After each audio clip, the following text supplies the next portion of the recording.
မင်္ဂလာနနက်ခင်းပါကျမ်းမာချမ်းသာဘေးရန်ကင်းကွာဘုန်းတော်ထင်ရှားရာတနေ့တာဖြစ်ကြပါစေဒီနေ့မနေ့ရန်ကုန်မြို့နယ်နေတွက်ပူချိန်ကတော့20ဒီဂရီရှိပြီးတော့မှ21ဒီဂရီရှိတယ်လို့ခန့်မှန်းရရှိနိုင်ပါတယ်လူလူရည်သွေးကနှိမ့်ချနေစေဖြစ်တယ်တနေ့တာလုံးတွေအများအားဖြင့်နေသာပြီးအမြင့်ဆုံးပူချိန်က31ဒီဂရီရှိမှာဖြစ်ပါတယ်နေ့စဉ်ဝိပုခြင်းလင်းပြဇန်နဝါရီလ23ရက်အင်္ဂါနေ့2026ဖျားသခင်သည်တင်တို့ဘက်၌နေ၍သူ့ကိုတရားစီရင်တော်မူပြီးအဓိကချက်ဗျာဒိတ်ကျမ်းမှခွန်အားစရာများအပိုင်း48ဖတ်ရန်ကျမ်းချက်ဗျာဒိတ်ကျမ်းခန်းကြီး18ခန်းငယ်20မှ24ကောင်းကင်မှဆာ၍တန့်ရှင်းသူတမန်တော်ပရောဖက်တို့သူ့ကိုကြည့်ရှု၍ဝမ်းမြောက်ကြလော့ဖျားသခင်သည်တင်တို့ဘက်၌နေ၍သူ့ကိုတရားစီရင်တော်မူပြီးဟုပြောဆိုသည်ကိုငါကြား၏ခွန်အားကြီးသောကောင်းကင်တမန်တစ်ပါးသည်ကြီးစွာသောကျိတ်ဆုံကြောက်ကဲ့သို့ကြောက်ကိုချီယူ၍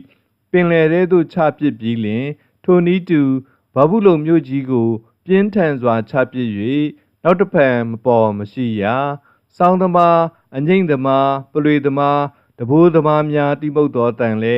တင့်ထဲ၌နောက်တစ်ဖန်မမီရာမျိုးမျိုးသောလေတက်သမားတို့တွင်တယောက်မျှတင့်ထဲ၌နောက်တစ်ဖန်မပေါ်မရှိရာကျိတ်ဆုံတန်လဲတင့်ထဲ၌နောက်တစ်ဖန်မမီရာစီမီအလင်းလဲတင့်ထဲ၌နောက်တစ်ဖန်မထွန်းမလင်းရာမင်္ဂလာဆောင်သူတို့သားသူတို့သမီးအသံကိုလဲတင့်ထဲ၌နောက်တစ်ဖန်မကြားရ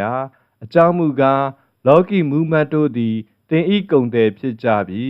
လူမျိုးမျိုးသည်တင်ဤပြုစားခြင်းပြည့်ရဲ့အဖြစ်လှည့်ပြားခြင်းကိုခံရကြပြီဟုကောင်းကင်တမန်ပြောဆို၏ပရောဖက်တို့၏အသွေးတန့်ရှင်းသူတို့၏အသွေးရေကြီးပေါ်မှကွမျက်သောသူပေါင်းတို့၏အသွေးကိုထိုမြို့၌တွေ့၏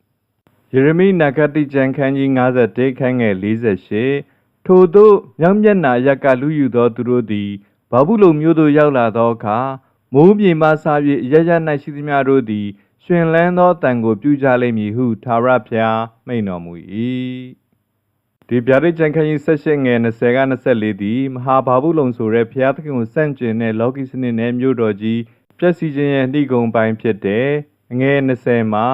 ကောင်းကင်ရဲ့တန့်ရှင်းတဲ့တမန်တော်ရဲ့ပရောဖက်တွေတန့်ရှင်းသူတွေဝမ်းမြောက်ဖို့ရန်တိုက်တွန်းထားတယ်ဒါဟာရန်ညှိုးဖွဲ့တာကြောင့်မဟုတ်ဘဲနဲ့ဘုရားသခင်ရဲ့တရားမျှတမှုထင်ရှားခြင်းကြောင့်ဖြစ်တယ်လောကီစနစ်ကဘုရားသခင်လူတွေကိုနှိပ်စက်ခဲ့တဲ့များအတွက်ဘုရားသခင်ကတရားစီရင်ချက်ချမှတ်လိုက်ခြင်းဖြစ်တယ်ငယ်21မှာတကိုးကြီးတဲ့ကောင်းကင်တမန်တစ်ပါးဟာကျိတ်ဆုံကြောက်ကဲ့သို့ကြောက်ကြီးကိုပင်လယ်ထဲကိုချသလိုမျိုးဒီမြို့ကြီးကိုချလိုက်မယ်ရေထဲမှာနှိမ့်မြုပ်သွားပြီးတဲ့နောက်ပြန်မပေါ်လာလိုမျိုးဘာဘူးလုံဒီလောကီစနစ်ကြီးဒီလဲတခါတည်းပျက်စီးသွားပြီးတော့မှနောက်တစ်ဖန်ထူထောင်နိုင်မှာမဟုတ်တော့ကြောင်းကိုဖော်ပြတယ်ခဲငယ်22မှ23မှာသူ့ရဲ့တာယာမှုတွေလုံးဝခြောက်ကပ်သွားတယ်ဘာဘူးလုံရဲ့တာယာမှုတွေဂီတသံတွေတိတ်ဆိတ်သွားမယ်အတတ်ပညာရှင်တွေစီးပွားရေးနည်းပညာတွေမရှိတော့ဘူးကျိတ်ဆုံတန်တွေစာဝတ်နေရေးလုပ်ငန်းစဉ်တွေလည်းရပ်တန့်သွားမယ်စီမီအလင်းရောင်တွေမရှိတော့ဘူးမင်္ဂလာဆောင်တန်တွေလူမှုရေးနဲ့မျိုးဆက်သစ်တွေလည်းပြတ်တောက်သွားမယ်ဒါဟာဝိညာဉ်ရေးရာမပါရှိတဲ့လောကီစည်းစိမ်ရဲ့စနစ်ကြီးတစ်ခုလုံးအဆုံးသတ်ခြင်းဟာလုံးဝတုံညတိတ်ဆိတ်ချောက်ကပ်သွားတဲ့ဆိုတဲ့သဘောကိုဖော်ပြခြင်းဖြစ်ပါတယ်သူ့ရဲ့ပျက်စီးရခြင်းအကြောင်းရင်းကိုဖော်ပြတဲ့အခါမှာလည်း၃ချက်ရှိတယ်သူဟာကုန်တယ်တွေကြားထဲမှာလောကမှာအကြီးအကဲဖြစ်ခဲ့တယ်လောကီစီးပွားရေးအင်အားကိုဖျားသခင်ထက်ကိုးစားခဲ့တဲ့မာနကြောင့်သူပျက်စီးရတာဖြစ်တယ်နောက်တစ်ခုကသူပါဝါရဖို့အာဏာရဖို့ဆိုရင်လူများကိုလှည့်စားဖို့ပြည့်ရလို့ဖို့မဝင်လေးဘူးပြုစားတတ်တဲ့သဘောရှိတဲ့အတွက်အဲဒါကြောင့်လည်းသူဟာပျက်စီးခဲ့တာဖြစ်တယ်နောက်ဆုံးတစ်ချက်ကသူဟာမှန်ကန်ဖြောင့်မတ်တဲ့သူတွေတန့်ရှင်းသူတွေပရောဖက်တွေကိုညှဉ်းပန်းနှိပ်စက်ခဲ့တယ်သူရဲ့အသွေးဟာအဲ့ဒီမြို့မှာရှိနေတဲ့အတွက်သူဟာတရားစီရင်ပြီးဖျက်ဆီးခြင်းခံရတာဖြစ်တယ်ဒီနေ့ဒီကျမ်းပိုက်ကိုဖတ်တဲ့အခါမှာနံပါတ်1ဘုရားသခင်ဟာအယခတ်သိမ်းကိုသိမြင်နေတဲ့ဘုရားသခင်ဖြစ်တယ်လောကီစနစ်ရဲ့မတရားမှုတွေယုံကြည်သူတွေပေါ်မှာဖိနှိပ်တာတွေတန့်ရှင်းသူတွေရဲ့မျက်ရည်တွေကိုဘုရားသခင်လေးလူမရှိဘူးသင်တို့ဘက်ကတရားစီရင်တော်မူပြီးဟူတဲ့စကားလုံးဟာဘုရားသခင်ဟာသူ့သားသမီးတွေအတွက်ယက်တည်ပေးတဲ့တရားမျှတတဲ့တရားသူကြီးဖြစ်ကြောင်းကိုစိတ်ချမှုဖြစ်စေပါတယ်နံပါတ်2လောကီစည်းစိမ်ဟာယာယီပဲဖြစ်တယ်ဘာဘူးလုံမြို့ကြီးရဲ့ခမ်းနားမှုဂီတစီးပွားရေးပျော်ရွှင်မှုတွေဟာတခဏချင်းမှာပဲကွယ်ပြောက်သွားနိုင်တယ်လုံးဝပြန်ပေါ်လာတဲ့အထိစီရင်ခြင်းကိုခံရနိုင်တယ်ဒါကြောင့်မလို့ကျွန်တော်နှလုံးသားအသက်တာတွေကိုမမြဲတဲ့လောကီစည်းစိမ်မှာရင်းနှီးမြုပ်နှံထားပဲနဲ့ထာဝရမြဲတဲ့ဘုရားသခင်နိုင်ငံတော်မှာ ထားရှိဖို့ရန်ဖြစ်ပါတယ်နောက်ဆုံးမှာတော့အမှန်တရားဟာအောင်မြင်မှာဖြစ်တယ်လောကမှာမတရားတဲ့သူတွေလှည့်ပြားတတ်တဲ့သူတွေသူများကိုညှင်းဆဲနှိပ်စက်မှအမြဲတမ်းအောင်မြင်နေမယ်လို့ထင်နေရတဲ့သူတွေရှိတော်လဲပဲသူတို့ရဲ့အဆုံးသက်ဟာကျိတ်ဆုံကြောက်ရေထဲမှာမြုပ်တယ်လို့မျိုးမြုပ်သွားမယ်ဘုရားသခင်နှုတ်ကပတ်တော်နဲ့အမှန်တရားဘက်မှာယက်တည်တဲ့သူတွေသာလျှင်နောက်ဆုံးမှာကောင်းကင်နဲ့အတူဝဲမြောက်ရမှာဖြစ်တယ်နောက်ဆုံးအနေနဲ့ဘာဘူးလုံရဲ့ပြုစားတတ်တဲ့ထဲထဲမှာမပါသွားဖို့ရန်လိုပါတယ်ကိုယ့်ကိုတန့်ရှင်းစွာစောင့်ထိန်မှုလိုအပ်တယ်လောကီစနစ်ရဲ့ဆွဲဆောင်မှုတွေဟာငြိမ်းသွားမဲ့စီမီတွေသာဖြစ်ကြောင်းကိုပြန်လို့သတိရပြီးတော့မှဖျားဘက်မှာအလင်းဘက်မှာအကောင်းဆုံးသက်ရှင်ကြဖို့ရန်ဖြစ်ပါတယ်ဆုတောင်းကြပါစို့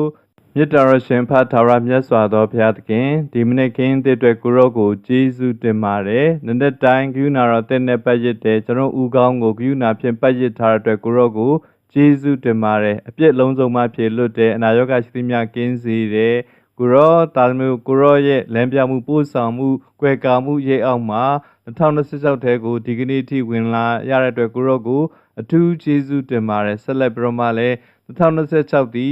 မတရားတဲ့အမှုတွေကြရှုံးတဲ့နေ့ကိုရောမကောင်းတဲ့အရာတွေအားလုံးချုပ်ငြိမ်းတဲ့နေ့ဖြစ်စေဖို့ကိုရောရှင်ပြင်ဆင်ကောင်းကြီးပေးပါအထူးသဖြင့်တာရမြန်မာနိုင်ငံကြီးကောင်းကြီးပေးပါမကောင်းတဲ့မတရားတဲ့သူတွေအားလုံးကိုရောလက်တော်သို့အပ်ပါတယ်ကိုရရှင်စီရင်ဆုံးမဒဏ်ခတ်တော်မူပါအသက်ရဲ့တန်ဖိုးကိုနားလည်အောင်သူတို့ကိုသွန်သင်ပြသပေးသနာရမူပါကိုရောလက်တော်သို့အနံပါတဲ့စစ်ပေးဆောင်များမတရားဖန်ဆီးချုံနှောင်ခံတဲ့သူတွေမျိုးမျိုးသောစီးပွားရေးစနစ်အောက်မှာကိုရောအောက်ကျနေတဲ့သူတွေစားဖို့နေဖို့ခက်ခဲနေတဲ့သူတွေစေကူတာဖို့ခက်ခဲနေတဲ့သူတွေအားလုံးကိုရရှင်ကြည့်ရှုကြပါတရဲအော်ဟစ်တန်ကြီးတွားတန်ကိုကျွေးတန်သွေးမြေချတန်တွေကိုနားညောင်းပြီးတော့မှကရရှင်တာရုဘက်ကိုလဲအမြန်ဆုံးလွတ်ငြိမ်းချမ်းသာလွတ်မြောက်ရသောခွင့်ကရရှင်ပြင်ဆင်ပေးပါမည်အကြောင်းသခင်ယေရှုခရစ်တော်ဖခင်၏နာမတော်မြတ်ကိုမြည်ပြုလက်ဆုတောင်းကြပါရဖဖခင်အာမင်